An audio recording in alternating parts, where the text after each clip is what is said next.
Hey guys, Nikhil here from Home Banao. Continuing our summer series, we are covering another Atomberg product here.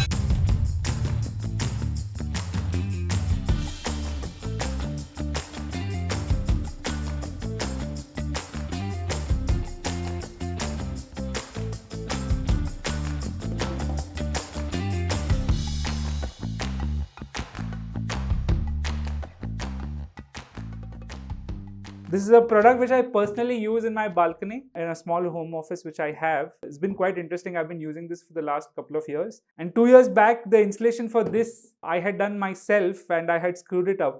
Then I had to call Atomberg folks to come and fix it. But today we have Nagushan sir, who's an experienced electrician and has worked with a lot of Atomberg products, and he'll be showing us how to install this, telling us where typically something like this is preferred. By the way, do subscribe to our channel. A lot more summer related product videos are coming. Let's see how the pedestal fan is installed. So Nagushan sir, normally the pedestal fan ಯಾರು prefer ಮಾಡ್ತಾರೆ? ಪೆಡಲಿಸ್ಟ್ ಏನಕ್ಕೆ ಮಾಡ್ತಾರೆ ಅಂದರೆ, ಇವಾಗ ನಾವು ಅದೇ roof white ಇರುತ್ತೆ, ಮತ್ತು ಆಫೀಸಲ್ಲಿ ಸ್ಪೇಸ್ ಇರಲ್ಲ, ಇದು ಸೀಲಿಂಗ್ ಫ್ಯಾನ್ ಹಾಕೋದಕ್ಕೂ ಜಾಗ ಇರಲ್ಲ, ಮತ್ತು ವಾಲ್ ಮೌಂಟ್ ಹಾಕೋದಕ್ಕೂ ಜಾಗ ಇರಲ್ಲ. ಅವಾಗ ಏನು ಮಾಡ್ತಾರಂತೆ, ಆಫೀಸಲ್ಲಿ ಟೇಬಲ್ ಇರುತ್ತೆ, ಇವಾಗ ಕಂಪ್ಯೂಟರ್ಸು ಗೆಸ್ಟು ಅವರು ಬರ್ತಾರೆ, ಅಲ್ಲಿ ಒಂದು ಜಾಗ ಇರುತ್ತೆ ಮೂಲೆಯಲ್ಲಿ ಕಾರ್ನರ್ಗೆ. ಆ ಕಾರ್ನರ್ಗೆ ಇಟ್ಬಿಟ್ರೆ ಜಸ್ಟ್ ನಿಮಗೆ ಈ ಥರ ಸ್ವಿಂಗ್ ಆಗುತ್ತೆ, ಕಸ್ಟಮರ್ಗೂ ಇದಾಗುತ್ತೆ ಮತ್ತು ಅವ್ರಿಗೂ ಇದಾಗುತ್ತೆ. ಮತ್ತು ಮನೆಯಲ್ಲೂ ಅಷ್ಟೇ, ಸೋಫಾ ಹಿಂದೆಗಡೆ ಕಾರ್ನರ್ ಜಾಗ ಇರುತ್ತೆ, ಅಲ್ಲಿ ಇಟ್ಬಿಟ್ರೆ ಅವ್ರಿಗೂ ಸೋಫಾ ಕೂತ್ಕೊಂಡವ್ರಿಗೆಲ್ಲ ಸೋಫಾದಲ್ಲಿ ಮತ್ತು ಗೆಸ್ಟ್ ಬಂದವ್ರಿಗೆಲ್ಲ ಅನುಕೂಲ ಆಗುತ್ತೆ ಅಂತ ಪೆಡಲಿಸ್ಟ್ ಯೂಸ್ ಮಾಡ್ತಾರೆ. Okay. So what he said was simple, right? In offices, in homes where there's not space for wall mount, for ceiling, in a nice corner, if you put this, anyone sitting in that room will get a lot of air. So ಇದು normally installation ಇವಾಗ ಏನು hole ಇಲ್ಲ, ಏನು holes ಇರಲ್ಲ, ಏನಿಲ್ಲ, ಯಾವುದೇ ಥರದ್ದು equipments ಏನು ಬೇಕಾಗಿಲ್ಲ. ಓಕೆ, ಜಸ್ಟ್ ಇದು ಓಪನ್ ಮಾಡ್ತೀನಿ.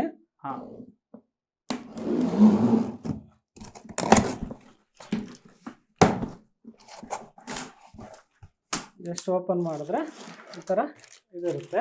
ಓಕೆ, ಮತ್ತು ನಿಮಗೆ ಇದು ಪೆಡಲ್ ಎಷ್ಟು ಹೈಟ್, ನಮಗೆ ಹೈಟ್ಗೋಸ್ಕರ ಅದು ಬರುತ್ತೆ. This the pillar. Okay,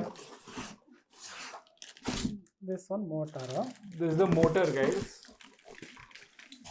ನಿಮಗಿದು base. Oh, ಅಂದರೆ ಓಲ್ಡ್ ಫ್ಯಾನ್ ಇದೆ. ಓಲ್ಡ್ ಫ್ಯಾನ್ ಎಲ್ಲ ಸ್ಟ್ಯಾಂಡ್ ಮಾಡ್ತದೆ. ಓಕೆ, ಚೆನ್ನಾಗಿ ವೆಯ್ಟ್ ಇದೆ. ಚೆನ್ನಾಗಿ ವೆಯ್ಟ್.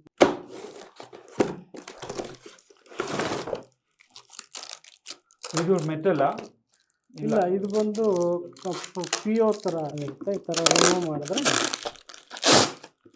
ಇಲ್ಲಿ ಡಿಸೈನ್ ಪ್ಯಾಟರ್ನ್ ಇದೆ. ಇದು nice design pattern here. Okay, ಇದು ಬಂದು ನಿಮಗೆ ಫ್ಯಾನ್ ಅಡ್ಜಸ್ಟ್ಮೆಂಟ್ ಹೈಟ್ಗೆ ರಾಡ್ ಇರುತ್ತೆ.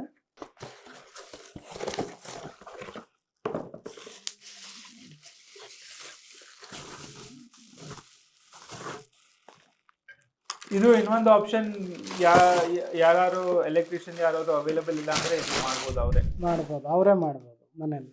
ಇದು ಇರುತ್ತೆ, ಇದು ರಿಮೂವ್ ಮಾಡಿದ್ರೆ. ಸೊ ಇದೇನು, ಇದು ನಿಮಗೆ ಫ್ಯಾನು ಇದು ಸೇರಿಸಿ ಕ್ಲಿಪ್ ಮಾಡಿರ್ತಾರೆ. ಓ, ಡ್ಯಾಮೇಜ್ ಆಗಬಾರ್ದು. Okay, so this they have use it just as a spacer to make sure that the blade, fans and all don't get damage. Same wall mount fan ಯಾವ ಥರ ಮಾಡ್ತೀವ ಅದೇ ಥರ, ಬಟ್ ಇದರಲ್ಲಿ ಎಕ್ಸ್ಟ್ರಾ ಇರುತ್ತೆ. So the main underlying technology is same as the wall mount fan, guys. One thing I must say, the fit and finish about the products is quite nice. He was telling me the same thing when off the camera, that he was quite happy with the fit finish of Atomberg. You'll not see any scratches, dots, no missed paints. Almost feels like a automotive component. So this one, as he just said, right, that similar to the wall mount fan, you have an entire unit here, but along with that you just have a rod instead of the clamp. ಇದು first base ಇರುತ್ತಲ್ಲ, okay, ಬೇಸ್ಗೆ ಇದು ನಮ್ದು rod ಬರುತ್ತೆ. Okay, ಇದರಲ್ಲಿ ನೋಡಿ ಈ ಥರ ಇರುತ್ತೆ. ಜಸ್ಟ್ ಇದು ರಿಮೂವ್ ಮಾಡಬೇಕು. ಓಕೆ, ಇದು ರಿಮೂವ್ ಮಾಡಿದ್ರೆ, ಇದು ರಿಮೂವ್ ಮಾಡ್ತೀವಿ. ಇದು ರಿಮೂವ್ ಮಾಡಿಬಿಟ್ಟು ನೋಡಿ ಇಲ್ಲಿ ಗ್ರೂ ಆಪ್ಷನ್ ಇದೆ. ಈ ಗ್ರೂ ಆಪ್ಷನ್ಗೆ ಇದನ್ನ ನಾವು ಹಿಂಗೆ ಇಟ್ಕೊಬಿಟ್ರೆ ಮತ್ತೆ ಅಲೈನ್ ಆಗುತ್ತೆ. ರಿವರ್ಸ್ ಮಾಡಿ ಈ ಸ್ಕ್ರೂ ಇರುತ್ತಲ್ಲ, ಅದು ಸ್ಕ್ರೂ ಹಾಕ್ಬಿಟ್ಟು ಆ್ಯಸ್ ಇಟ್ ಟೈಟ್ ಮಾಡೋದು ಅಷ್ಟೇ, ಈ ಥರ. ಓಕೆ, ಅಷ್ಟೇ. ಸರಿ, ರಿಮೂವ್ ಮಾಡಿದ್ರೆ ತಗೊಳ್ಳಿ. ಇದು ಹಾಕಬೇಕು.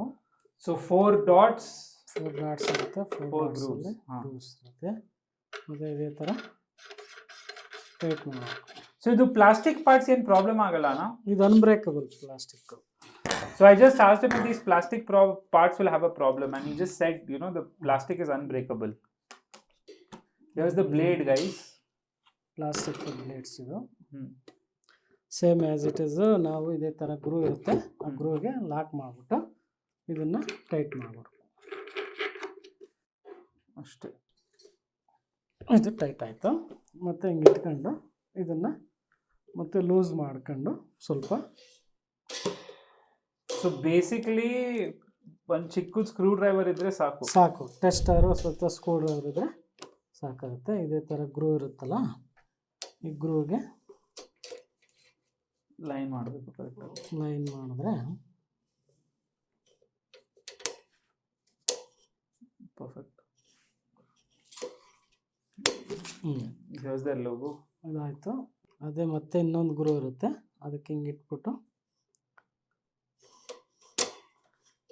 ಇದು ಆಯಿತು. ಇದು ಜಸ್ಟ್ ಸ್ಕ್ರೂ ಡ್ರೈವರಲ್ಲಿ ಟೈಟ್ ಮಾಡಿದ್ರೆ ಲಾಕ್ ಆಗಿಬಿಡುತ್ತೆ. ಲಾಕ್ ಆಗುತ್ತೆ. ಇದು ಎಲ್ಲ ಫಿಟ್ ಆಯ್ತಲ್ಲ. ಇದು ರಾಡ್ ಇರುತ್ತಲ್ಲ, ಇದು ಸ್ಕ್ರೂ ಲೂಸ್ ಮಾಡ್ಕೊಳ್ಳಿ. ಇದು ಲೂಸ್ ಮಾಡಿದ್ರೆ ಇದು ಇರುತ್ತಲ್ಲ, ಇದು ನಿಮಗೆ ಇಡೋದಕ್ಕೆ ಸರಾಗುತ್ತೆ. ಇದು ಗ್ರೂ ಇರುತ್ತೆ, ಈ ಗ್ರೂಗೆ ಇದು ಗ್ರೂ ಹಿಂಗೆ ಮ್ಯಾಚ್ ಮಾಡಬೇಕು ಅಷ್ಟೇ. ಡನ್. ಮತ್ತು ಇದು ನಿಮಗೆ ಟೈಟ್ ಮಾಡಬೇಕು. ಟೈಟ್ ಮಾಡಿದ್ರೆ ಆಯ್ತು ಅಷ್ಟೇ. ಇದು fan is ready. So there you go, guys. Pedestal fan, I think one of the most simplest fans to assemble. No machine, no hole. And by the way, they have a remote, but you also have button here. Manual, ಎಲ್ಲ ಇದರಲ್ಲೂ manual ಇದ್ದೇ ಇರುತ್ತೆ. So there you go, guys. Super simple fan installation for their pedestal fan. There's a pretty reasonable height, and this thing is also, you can adjust the angle based on what you need. Yeah, quite nice. Looks quite sleek.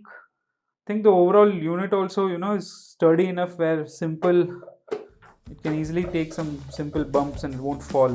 So a very simple fan to install. Highly recommended in spaces where you don't have space to put a ceiling fan or a wall mount fan. So thank you, Nagbhushan sir. Thank you.